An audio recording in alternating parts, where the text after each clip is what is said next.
On this project, the special challenge is the noise mitigation system. The first operation is taking up the noise mitigation system and lowering into the water. Afterwards, we are picking up the monopile, which is up to 60 meters long and a weight of 700 tons, lifting it up and lowering it down into the noise mitigation system. Then the hydraulic hammer will be taken up from the deck and placed on top of the monopile and then driving the pile down to target depth. We have to stay below 160 decibel during pile driving. We have increased the frequency of the hammer, but at the same time going down in energy. And therewith we can now stay below the requirements of these 160 decibel from the BSH.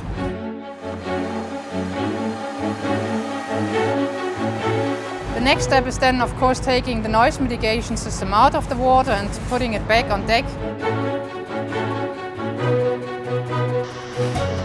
And then the monopile is already finished.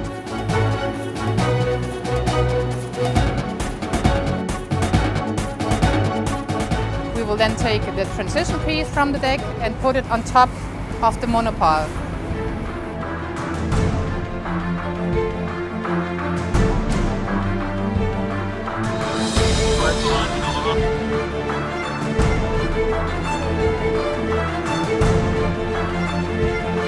The last step is then making the grouting, which is a special kind of concrete where the annulus between the monopile and the transition piece is filled up with the